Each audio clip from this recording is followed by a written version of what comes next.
Então, SOP, por definição, é a Síndrome dos Ovários Policísticos. Helena Tiede, que é a maior pesquisadora de SOP, é uma australiana, ela vem tentando mudar o nome porque a doença não está no ovário. Quando a gente fala SOP, aí todo mundo pensa que a doença está no ovário, mas ela é uma síndrome endócrina, reprodutiva, metabólica e ouso dizer psicológica. Exato. Porque existe um impacto muito grande, o risco aumentado para suicídio, para ansiedade, para depressão. Ela altera a bioquímica cerebral. É um grande desequilíbrio metabólico. Então, ela é uma doença cujo cerne é a resistência à insulina, a incapacidade do corpo pegar o açúcar e colocar para dentro da célula. Estilo de vida. Todas as doenças vão voltar para isso, né? A gente vai sempre voltar para isso. Sendo que o diagnóstico de SOP é a paciente que passa mais de 3 meses sem menstruar, tem ciclos anovulatórios, ou seja, não ovula, não produz progesterona. Então, a presença de ciclos anovulatórios, a presença de sinais clínicos ou dosagens laboratoriais de excessos de hormônios androgênicos, testosterona alta, sulfato de D alta, androstenediona alta, enfim, os demais hormônios androgênicos. A presença da morfologia ovariana, ou seja, você fez um ultrassom e a paciente tem 20 ou mais folículos medindo entre 2 a 9 milímetros na periferia do ovário. E isso tudo são consequências da resistência à insulina. Isso é que as pessoas não entendem. Exato. Porque a pessoa diz assim, mas eu fiz ultrassom e tem cisto no ovário. Por que é que aquele cisto chegou no ovário? Porque a insulina vai na estrutura lateral do ovário, estimula as células da teca a produzir testosterona. O excesso de testosterona dentro do ovário, estimulado pela resistência à insulina, que você comeu errado, ela faz com que esses folículos não consigam ovular. Esses ovócitos de Maria Tereza não saem de ovócito primário para ovócito pré-ovulatório, pré-antral, antral para poder ovular. Então, não cresce hormonalmente. Quando ele não cresce, ele fica acumulado na periferia. E aí você dosa um ultrassom e diz, nossa, tá cheio de cistinho no ovário. Mas o problema não é o cisto no ovário. Isso aconteceu porque tinha muita testosterona. E a testosterona aumentou porque tinha muita insulina. Então, aí começa o mesmo ciclo. E aí, qual é o grande problema, Malu? Tem o quarto critério que entrou agora em 2023, que é o antimileriano acima de 5. Por quê? Nossa, Porque então, fica ele alto. muito baixo é ruim, ele muito alto é ruim também. Exato, É uma porque é um curva de marcador, Gauss. é um marcador. Né? E isso é Não ovulou, maravilhoso. praticamente. E aí, É qual é o isso. grande problema? O médico desassistido pega o exame de antimileriano e diz, Nossa, que maravilhoso. fertilidade Nossa, linda! Tá A senhora lindo. vai engravidar por 4 encarnações, porque Isso. você tem um antimileriano de 15. Você nem se preocupe das próximas gerações, É porque isso. aí vai ser... E aí é Gente, interessante porque o antimileriano, essa eu não ele sabia. o antimileriano ele tem um comportamento em curva de U. Muito baixo é péssimo, muito alto também. Porque existe e o ponto de corte é 5. No último guideline de 2023, esse último que foi lançado de SOP, ele coloca que não existe um ponto de corte, mas Isso. ter um antimileriano acima do percentil 95 para a sua idade, que na prática entre 20 e 30 vai dar acima de 5. Então ele é porque o que é que quer dizer? Lembra que antimileriano é uma pequena célula que está nos ovócitos que não cresceram. Quando você tem muita testosterona naquele ovário, ele não deixa cresce. esse folículo crescer. E por isso que o critério é 20 ou mais folículos entre 2 a 9 milímetros, que é quanto um cisto menor. consegue crescer sem a interferência hormonal. E aí qual é o grande problema? A mãe leva a filha com 12, 13, 14 anos porque ela está cheia de pelo excesso de testosterona, ela está acima do peso pela resistência insulínica, ela passa vários meses sem menstruar e ela fez um ultrassom e está cheio de cisto. Qual é a conduta? Uma pílula anticoncepcional com ação de baixar a testosterona, antiandrogênica. Qual é o grande problema? A menina que Só veio... com a peneira de novo. Não, mas é pior, porque assim, a menina que veio, ela veio porque ela não menstruava, estava com pelo e tinha cisto no ovário. A pílula anticoncepcional, especialmente as de terceira e quarta geração, elas baixam a testosterona. Por quê? Quando você toma uma pílula anticoncepcional com etinilestradiol, que é um tipo de estrogênio mais comum nas pílulas, ele no fígado, ele altera a expressão de uma enzima, de uma proteína que chama SHBG, a Sexual Hormone Binding Globulin, que seria o seguinte, imagina que a testosterona é esse meu relógio, a SHBG faz isso. Ela é o transportador da testosterona, sendo que ela faz um sequestro. Na hora que você toma quando você tem resistência insulínica, a SHBG cai. E aí a testosterona fica mais livre no sangue. E por isso aumenta pelo, cai cabelo, dá acne, dá cisto no ovário. Quando você toma a pílula anticoncepcional, a SHBG que é produzida no fígado, na hora que a pílula passa pelo fígado, ela aumenta a produção da SHBG. A SHBG faz o quê? Rouba a testosterona. Não alterou a produção, ela apenas sequestrou. A menina toma 21 dias de pílula anticoncepcional e para 7. Na hora que ela para 7 dias, eu estou te dando hormônio 21 dias e cessando esses hormônios em 7 dias. Nesses 7 dias, a menina sangra, ela não menstrua. Mas ela não tem essa informação, que para ela menstruar, ela tem que ter uma integridade do eixo hipotálamo, hipófise, ovário, endométrio, que seria uma outra conversa. Mas ela sangra, ela não menstrua. E quando você tem essa pílula... A menstruação é a flutuação. Exatamente. Quando você tomou essa pílula e ela baixou a testosterona é quem estava impedindo que esses folículos crescessem. E aí some. Então, ela volta para o médico depois de 3 meses e diz, minha filha está curada. Porque os pelos sumiram porque a testosterona baixou. A acne melhorou, a queda do cabelo não melhorou. Eu fiz o exame de ultrassom, não tem mais cisto. E ela está sangrando, ela está menstruando todos os meses. Tá e aí resolvido. acredita-se que está curada. Qual é o grande problema?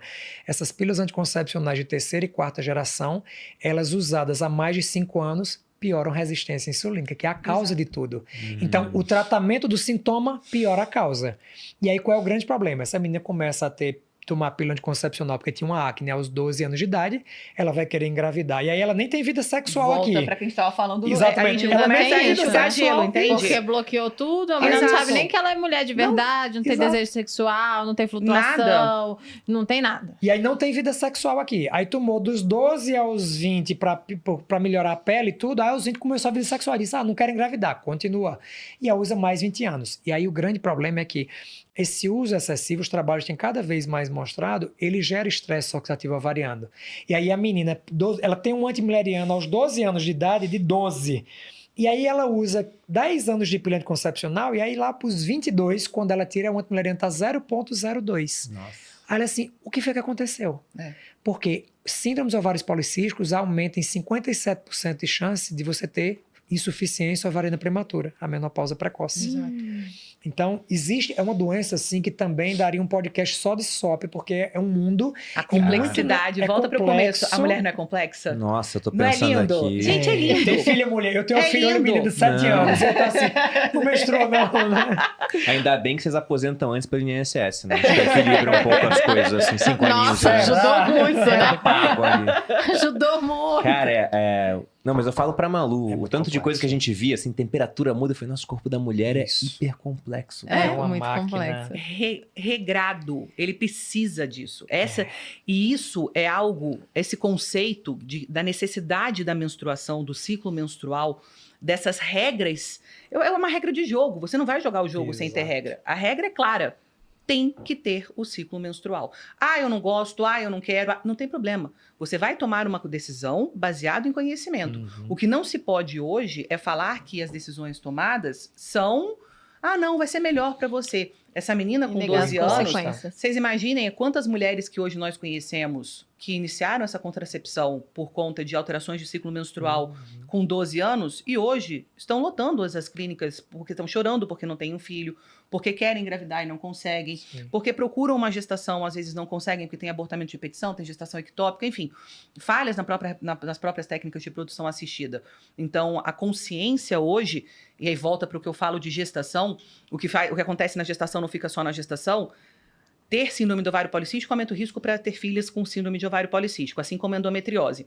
Se a gente olha para esse contexto, uma vez assim, nossa, mas agora então tá tudo fadado. Eu falo, a gente tem que começar a entender que esses trabalhos de epigenética eles começaram a ser produzidos a partir do finalzinho da década de 80, na década de 90, exatamente por avaliações populacionais. Então, essas mulheres elas já estavam sob a ação das alterações de estilo de vida. Então, quando nós temos as informações, aumenta o risco para síndrome do ovário policístico. Que bom que você tem essa informação hoje como mãe. Que bom que você pode tomar uma decisão consciente sobre aquilo que você pode fazer na sua vida de forma consciente para minimizar o risco da sua filha ter isso. Porque provavelmente as nossas mães não tiveram essa possibilidade. Sim. Nós somos... Eu sou filha da década de 70, vocês não. Mas eu sou filha da década de 70. Minha mãe não tinha essas informações. Sim. Então, hoje, uma mulher que tem acesso à internet, que tem acesso ao podcast, que senta aqui, que escuta vocês falando, que acompanha a Maria Luísa na internet, que acompanha a gente na internet, vai dizer, não, eu não tenho essa informação. Cara, tem. Hoje as pessoas têm essa informação. Então, não ativamente procure tomar as condutas e as medidas de forma consciente. Eu tive que usar o anticoncepcional. E agora? Poxa, agora então vamos fazer de tudo para minimizar aqueles efeitos do contraceptivo, Claro, por eu exemplo. Não estou dizendo que não pode usar, Exato, né, no não é SOP, senão vão me isso. cancelar, dizendo que Não, está dizendo de que não jeito pode nenhum. usar. Muito pelo contrário, é o que eu digo sempre, é um tratamento. E você tem que usar um tratamento quando existe uma necessidade. Claro. Eu preciso usar um tratamento. O E que esse não tratamento pode é você fazer um intervencionismo ingênuo, né? Que é Exatamente. exatamente isso Exatamente. que Ou você sem estava tratar a causa explicando, base, né? né? Porque senão você fica só apagando incêndio, Apagando sem Exatamente. tratar a incêndio, base. Exatamente. E aumentando o estresse, a gente estava falando de estresse oxidativo, você vê síndrome do ovário policístico e endometriose em comum, o André falou, alterações hormonais e estresse oxidativo. Alterações hormonais e estresse oxidativo. Se a gente for pegar esse termo estresse oxidativo, volta. O que você come, como você Sono, dorme, a atividade atividade física que você faz, as suas deficiências nutricionais. A gente acaba falando, poxa, faz o básico. Uhum. Faz o básico. Se a gente fizer o básico, 90% das nossas questões podem ser ajustadas. Isso aí é uma realidade de todos os consultórios que realmente têm a orientação correta. Mesma coisa, qual é o tratamento da síndrome do ovário Exato. policístico? Tratamento de primeira linha no consenso mundial, mudança de estilo de vida, alimentação, redução dos Mas não dá carboidratos pra finos e tomar atividade uma física. pílula e resolver? Tem A que pílula todo da- dia fazer uma isso, hora de todo exercício. dia tem que comer bem e fazer atividade física, Essa que infelizmente, é a ou parte felizmente. difícil. Na verdade, a atividade física que você falou que era tipo 150 minutos na semana, Nem- né? Para a SOP é 250, seria 50. É uma orientação da por Organização tempo. Mundial de Saúde. O que se Tá. considera hoje exercício físico, né? Exercício Exato. físico, atividade física é atividade você limpar um chão, você fazer uma caminhada é considerada atividade, Isso. mas o exercício físico, que é quando você tem uma orientação, que você ativamente procura aquele horário, aquele tempo para você cuidar da sua questão metabólica e muscular, 150 minutos por semana. Dá 20 minutos por dia, É mais ou ridículo. menos. Isso é nada. É ridículo. Não, eu falei com a Malu, Você vê. ela leu aquele livro Outlive. Isso. Eu fazia uma hora de Peter musculação, né? Por dia, por semana. Ela falou, a gente tá sedentário. Daí eu falei, de fato, não, uma hora, nas 24 do dia. Depois eu passo o dia sentado, vendo não sei o que, post, Se a gente bababá, for escrevendo pensar, texto. isso é verdade. Era muito pouco. É, sim. Olha, 20 minutos e falo, cara, o sarrafo tá muito lá embaixo. E mesmo É. assim a pessoa não consegue E cumprir. mesmo assim, Não a gente cumpre. tem alteração. Uhum. A gente consegue ter modificações positivas mesmo com isso.